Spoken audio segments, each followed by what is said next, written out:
fun work. All right, so awesome. So now that we have this data, these were all things we can see about each other, and this is what's known as a phenotype. Oh, have a little slow computer day here. There we go. All right, great. All right, so everything we just took data on, the traits you can see about a person were known as their phenotypes. In fact, in Latin, the word pheno actually means physical, right? It means something that you can see, something you can observe. Whether or not a flower is yellow versus pink, whether or not a plant is tall versus short. These are all observable things you can look at, things you can experience. Whether or not you have a certain smell or not, right? Things that you can witness with your five senses. So, generally speaking, phenotypes are typical in certain things, right? So, for example, what are some typical phenotypes for a fish? We look at most fish and they have gills and fins, right? Do they have bodies that are like textured and hairy, or are they smooth? Smooth, right? So what we can see, right, these are things we can see about the organism that probably help them survive better, right? So right, that got passed on to their offspring. Phenotypes are an expression. What about your fish? Yeah, why did pets die? I squished it against the thing. Oh, you were. Or now. And sometimes they die on purpose. All right, so what we're saying here is that your genes have created a certain thing, right? Right, so maybe you have mom's cheekbones, right? It's not that as you grow up, you're like, whoa, I really love those cheekbones. I'm gonna like mold them into place. It's that the genes you got from mom, right, manifested and create a certain shape for you. Right, so, and again, going back to that class, right, if you look more like one parent than the other, is that because they gave you more genes? No, it's because it's more dominant. It's that some of them are more dominant, right? So the phenotype you have is based on the dominance of the genes that you have, right? So for example, on Monday, you guys did the family tree thing about the Russian family. What was the recessive characteristic that some of the Russian princes had? It wasn't a virus, but it was a disease. But like, what was the disorder that some of them had? Similar, not sickle cell, but it was a blood disorder. Hemophilia, right? Right, so that one where you, if you get cut, you bleed a lot. Now, if you had the gene for hemophilia, does that mean you automatically have the disorder? No, because some of them were, what was that called if you have it but you don't get sick? You're carriers. Right, so the phenotype is just if you actually manifest the disease, right? Meaning you have both of those versions. It's the way your genes were expressed, right? So it's the thing that you became as a consequence of those genes, right? And in order to have that disease, right, you had to have two recessives. Now, by contrast, you have what's known as a genotype, which are the kind of genes you have, right? Whether these genes are dominant or recessive.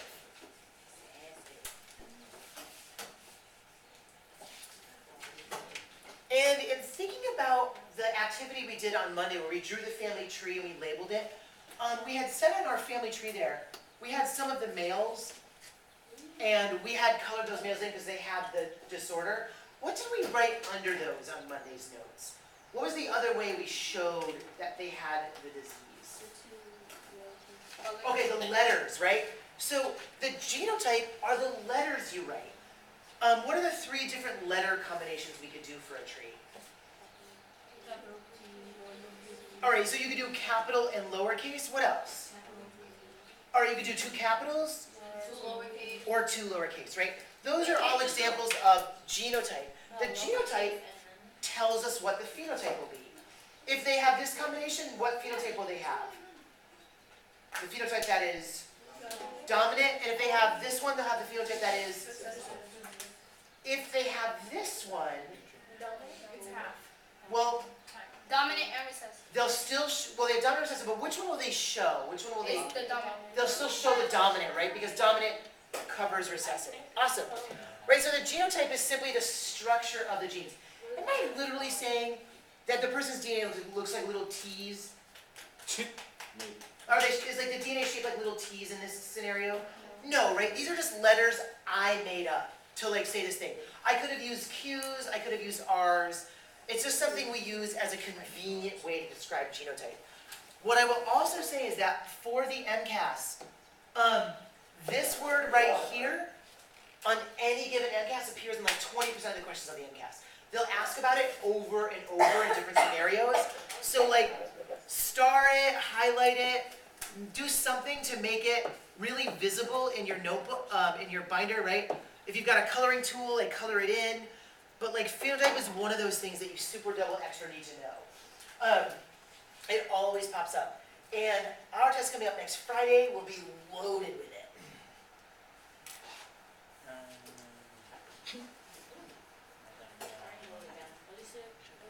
Alright, so let's move on to some other goodies. We have a name for these letters we wrote about, right? So we have like big T, little t. These individual letters have a very specific vocabulary word accompanying them, and that is, well, look at you guys. That is the allele, right? So an allele is the version of a trait, right? Whether it's the big B, the dominant, or the small b, the recessive, it's the alternate form, the different versions of the same trait.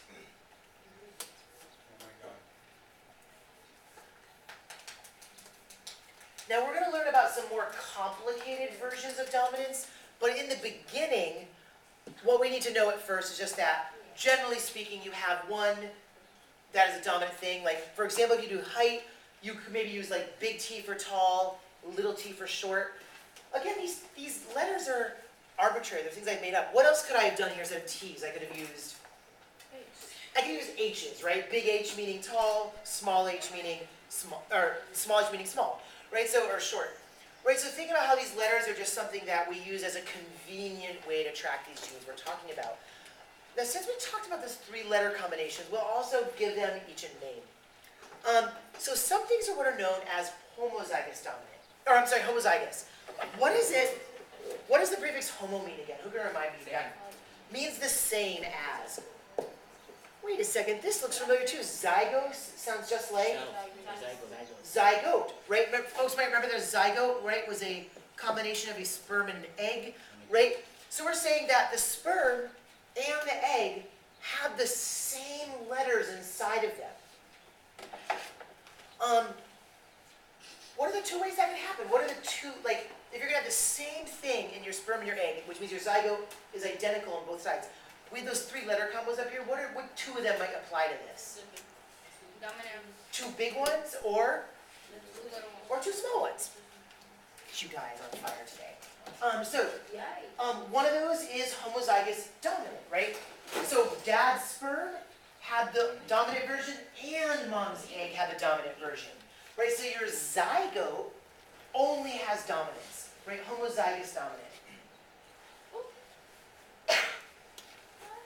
Now the only option for this individual is to be tall, right? Because they only have the genes for being tall. And what's my other possibility? Yes, Jasmine? You know, like, what if both of your parents are tall, but you come out short? How could that happen? Ancestors. Grandparents may have had the short genes, right? They were hidden in mom and dad. All right, so you can also be, of course, homozygous recessive, right? Meaning that dad's sperm had the recessive gene, mom's egg had the recessive gene, and therefore the only option for you was to be short, was to be recessive. Right? That's how people like me get blue eyes, right? Because blue eyes is a recessive trait. If either of my parents Brown eyes. had been brown-eyed, right, the likelihood would have been that I wouldn't have had Wait, these lovely crystals in my face. Wait. Our people's colors change. Right, so just like skin color, right, like environment also changes your eye color, right? So like if you're out in the sun a lot, your skin gets Dark. right? Same thing happens with your eyes. If your eyes feel like too much ultraviolet's getting there, your body defends itself by making them darker to block some of that radiation. And, wait, so my dad's side of the family either has blue or 4 green eyes. But my cousin, he has like 1 green and 1 blue. Right, and that we're gonna talk about that next week. That's our incomplete dominance. It's a fun one. What's the other option? What is the contrast to the prefix homo we've used before?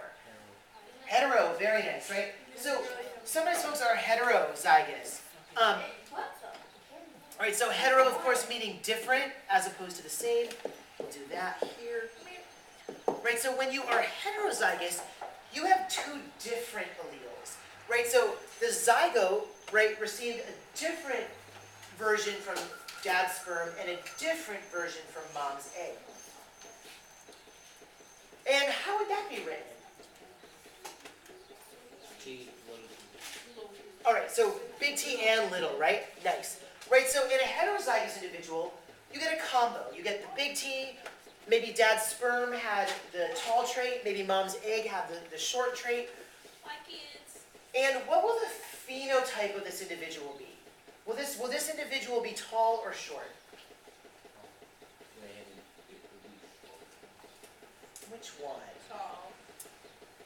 Would be tall, right? Because dominance covers over the recessive, right? So if you are an individual who is heterozygous, you still look like dominant people, right? Because that dominant covers over the other one. Very nice. Easy peasy. All right, folks are moving along here. Jeremy, you may take your right elbow. You go like this. You go that way. He said, no, that's me. What would be mean would be to allow her to fail, right? So, okay, so let's talk about this thing. We're going to talk about this slide. You don't have to write anything yet. We're going to write all the stuff on the next slide. Hey, that's me. I know how to do this. Tell me some things you know when you're looking at this. What's on the x-axis? What's on the top of my Punnett square? All right, we see the male symbol, right? Generally, we write Punnett squares, we put the male on top. What else, Diana?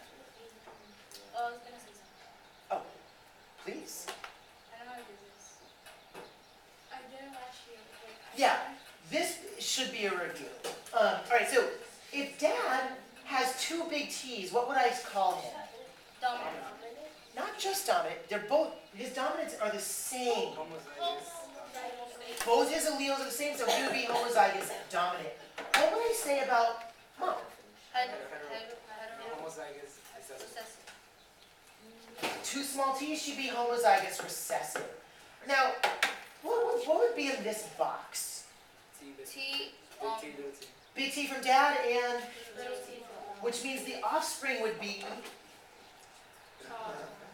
he'd be tall as a phenotype, and what kind of gene? Heterozygous, awesome, right?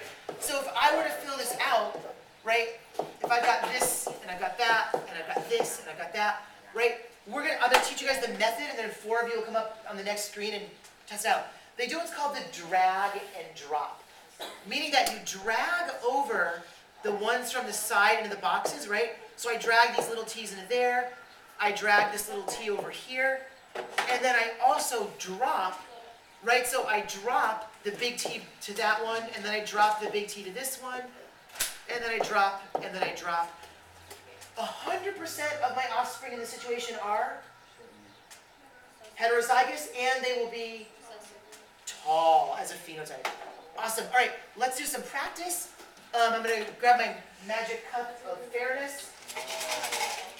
All right, and Gabriella's going to come up and do one of your choice, do whichever one you like. And then Amito's going to come up and do one for us. And then G squared is going to come up and do one for us. And then Michelle's not here ever. Me. Somebody else. Come on up, Dan. Is that my You're going to have to do it. Like, that's the whole point. Sorry. Yeah, go ahead. Yeah, I mean, you know, they already had a discussion about it. Thank you for volunteering, though. I appreciate it. Oh, I don't know. Are you able? Is your bladder functional? Where are you going? But I don't remember you asking properly. You may. You have permission. May I go after? No, but I have to finish. Yeah.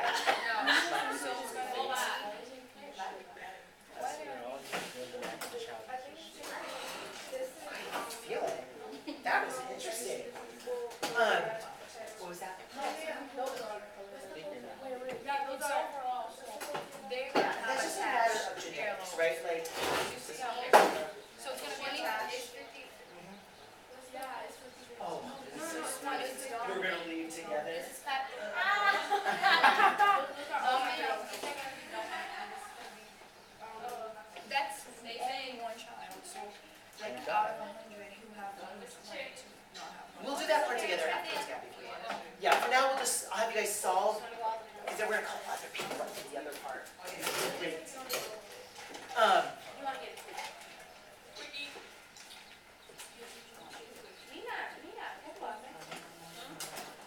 Yeah, towards the bottom, it gets harder to write for some reason. That's, I mean, if someone else would have it. No, I'm doing male application. Oh, okay. Thanks. And you can put it like right in that space. Cool. Yep. And of course, folks who are in the audience, you're writing these things down. Each of the squares, because we're going to also add some other notes into them. Wait, do we put on activities? Yeah, put it right in the activity section. For those, What if there's a box there? there's only one box, you need 3 more for a total of 4.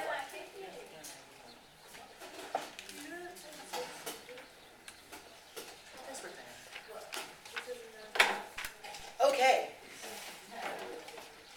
Now I'm going to demonstrate the actual part they'll ask you about. On the MCAS, they already know that you know how to do this because all of you did it in middle school. They're going to be looking for you to be able to do these bullets also. So I'm going to demonstrate the first one, and then we'll call 3 people up to do the other ones. Awesome, thanks. Okay, so on this one down here, I'll do the hair texture one because that one's the most complicated, and that'll make it easier for everyone else. All right, so I look down here, and I've got 4 zygotes, 4 boxes, right? Here's dad's sperm, and here are mom's eggs. This zygote has what? This zygote is what? 2 big C's, therefore this zygote is? Okay, great. So genotype by percentage. So I'm going to say for down here, homozygous dominant equals what percent? 1 out of 4 would be? 25. 25%. Great, okay. I noticed that these 2 offsprings have 2 different versions of the allele. So these offspring are? It would be 50%, and 50% would be heterozygous. So I can say my heterozygous for this is 50%. And then down here, this zygote got a recessive from dad and a recessive from mom. So this zygote would be 25%.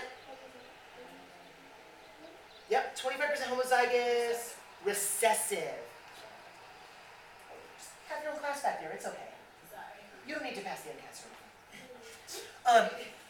All right, so we also notice that we have homozygous recessive at 25%. Now notice the other thing being asked are the phenotypes. What will these things look like, right? What will this individual look like? So in hair texture in humans, curly hair is dominant and straight hair is recessive. So my homozygous dominant individual will look like what? Homozygous dominant individual. All right, so my homozygous dominant individual will have curly hair. My heterozygous individuals will have, if they've got a big version, they'll have curly. And then my homozygous recessive individual will have straight. So that means for these parents, every time a sperm and egg come together, right, they've got a 75% chance that their kid will have, and a 25% chance that their kid will have. Awesome. All right, let's get some folks up to do the other ones. All right, Jairo, you're going to come up and do one of your choice? Huh? I was just trying to ask the question. Yeah, lay it on me. I forgot. What was I saying? Must not have been that important. All right, we're going to call that now. You have bad attitude, so you won't come up.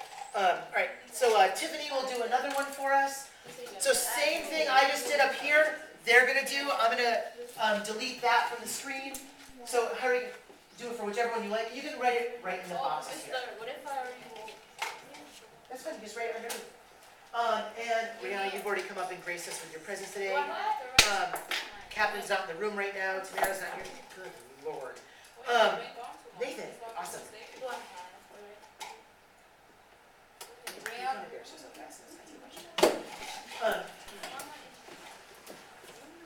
All right, so you don't have to actually fill all that out unless you need to do it.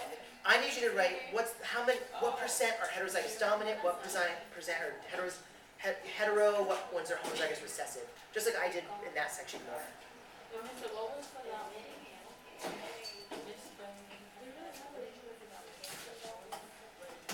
So let's look here, right? So we did that one. So 2 big letters means the person is dominant, right? So, and it's 1 out of 4, so what would 1 out of 4 be by a percent? Kevin Happy. Yeah, I just have to be. 1 out of 4, so we've Jerry, got it was 4 down to- quarters. Yeah. Each quarter is, I told you, wait until. yep, so 25% or that, yeah. 15 minutes. 15 minutes. I just have to be. For them to come back. Can I just go? And this marker's right there. Yeah, just go. Both of them are out? Yeah. Yeah, I got suckered into that, I didn't realize. That's why I said like, oh, quickie section. Oh, my. The teacher doesn't need to know all about stuff that happens in staircase A, okay? Wait, but what are you teaching this to us? Huh? Weren't you teaching this to us like protection first? Right? They don't have any money to take care of a baby. Apparently they do. Alright, how many of these are little c, little Or c? she say, Okay, so that would also be what percent? yeah.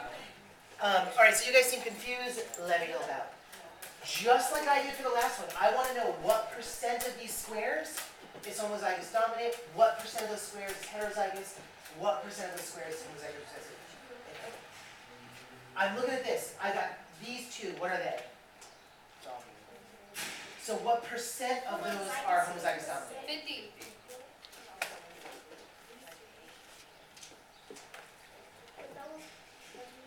Well, what do you mean equals what? Like F equals, there's lots of F's. Right, so we need to know 50% are, if you've got two big F's, you are? Oh, homozygous dominant, so put HDs. Okay, and then what about these other two?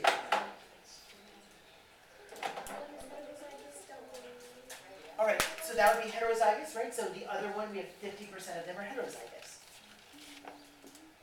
So Wouldn't that be H? right. Well, I don't know, what, you mean that to be heterozygous? Quickie. Yeah, right, this big F, little F, big F. Ew.